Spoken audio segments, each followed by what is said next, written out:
the climate change activist Sonam Wangchuk, who joins us now from Ladakh, will be sitting on a fast from the 26th of January, Republic Day, at an altitude of 18,000 feet in a temperature of minus 40 degrees centigrade at the Khardungla Pass.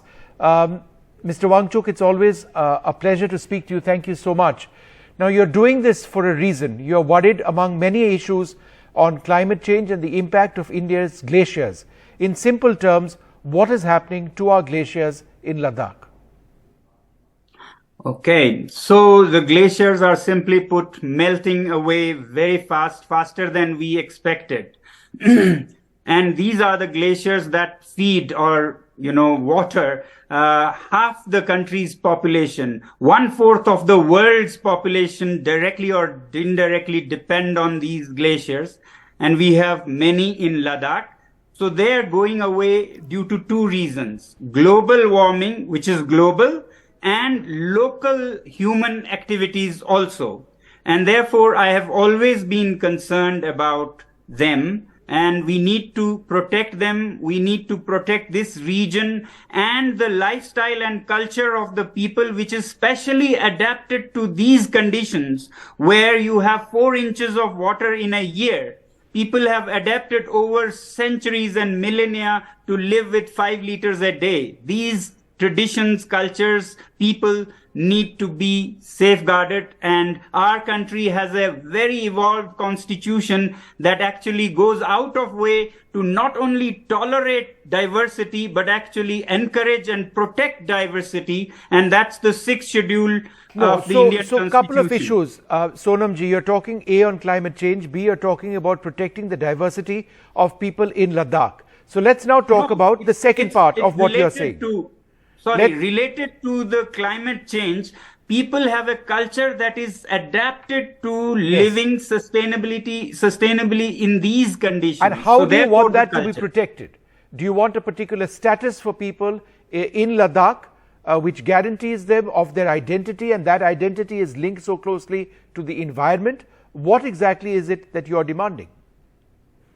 So 3 years ago, when Ladakh became a UT, people were very happy, but deep inside they were also concerned about the safeguards which were earlier coming from Article 370. Yes. They wanted to set free and become an entity to themselves, but they all assumed and expected that the safeguards to the environment and the people and their culture will come from Article 244 B, which is 6th schedule. Being a 95% tribal population, this was almost like a given thing. And the government assured and made, even in the manifestos of elections, they wrote about this being considered. But 3 years have gone and this is not happening. And sometimes we are made to feel that this will never happen. And therefore, this step. Tell us a little bit about this step at 18,000 feet atop the Khardungla Pass. I've been to the Khardungla Pass many times. You're going to actually go on fast. Yes. In solidarity with the region, the people, and the melting glaciers, I thought I should be where the glaciers are. And that's in the Khardungla region. It is, yes, one of the highest motorable passes, like second highest. And but it is not not doable or suicidal in any way. Mountaineers go even higher. I'm not doing anything. I'm just sitting there hungry. That's all. At 18,000 feet, it's difficult to breathe there. Even if you are acclimatized, you have to be very careful. You're obviously sending out a strong message. Exactly. You have to take some pains to draw the attention of the government and the people to the gravity of the situation. And therefore, I'm inflicting some pain on myself and not on others, like hijacking an airplane or taking hostage. So I'm doing it on myself so that people see the gravity. And is this an indefinite fast? No, it's a 5 days symbolic one, which I hope will resolve. If not, then one may have to consider more grave options. Sonam Wangchuk, thank you for talking about the environment, about the climate and our glaciers, which are our lifeline. No, I You have had one something more else to to say. say. Yes, please go Yes. ahead. Please go ahead. I have always believed that it's not the government or the prime minister who can only save our glaciers, because they can only make policies, yes, but it's the people in the country and the world, and particularly those in Ladakh, will have to change their lifestyles in the big cities so that these don't happen here. So I'm using this occasion to also demand from the people in the country to pledge to change their lifestyles to more climate friendly ways than the carbon intensive ways. So I'm hoping that people in the country will make pledges on that day, 26 January, to change their lifestyles, as Prime Minister Modi promoted a beautiful movement called Lifestyles for Environment. So on this part, I am in support of that movement and want all countrymen to pledge lifestyle changes.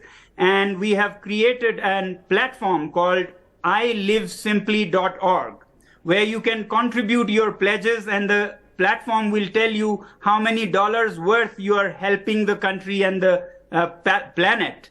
So I really hope that all the people will join me in this fast. Sonamji, let me ask you this. This is something that we've seen now in Ladakh for the last 10-15 years. I remember in the Siachen base camp, if you look at the Shok River and the rate at which water comes out of the glacier itself, it's phenomenal. And every year the glacier sinks. The level of the water keeps rising, and that's because the heart is gone, which is the glacier. Now this is true all across the Himalayas, and in Ladakh it's frightening. In simple terms, what is the impact of this for everybody, not just people in Ladakh? It ultimately impacts all of us. Yes. A very recent study in the US says that 2/3 of our glaciers will be gone by the end of the century, 70% or more. And another research done by Kashmir University says that glaciers in the vicinity of the highway in Dras and Kargil area are melting even faster, which is to say that human activity is directly affecting our glaciers. So we need to reduce human activity. Even tourism with their diesel taxis is affecting. So you can imagine what industries like mining can do to these. And that will, as you said, affect one half of India's population. 1 billion people on the Indian side and 1 billion on the Chinese side depend directly or indirectly on the water from these glaciers. Is tourism in Ladakh increasingly less sustainable than you would like it to be? If it was managed better, it can be better. But right now, 6 lakh tourists come, whereas the population is 3 lakh, so twice the population, and they come in 5 months, which is a very toxic intensity. So if it is spread out around Ladakh and in the seasons from winter to spring, then it can be less, but you have to have some restriction on such numbers. So we have to have some environmental tax. Why should the people here only bear the burden when it, starts falling apart? There should be some tax collected which will help restore the damage and which will also deter cheap tourism. All right. Well, good luck with your fast, and please be careful, because we all care about you very deeply. And we all care about our glaciers, and hopefully the message will be heard far and wide. It's wonderful speaking to you. And I hope you and everybody will join for that day, 1 day fast from your own homes for the planet. Thank you very much, sir. It is our responsibility to take up this cause. Thank you very much indeed.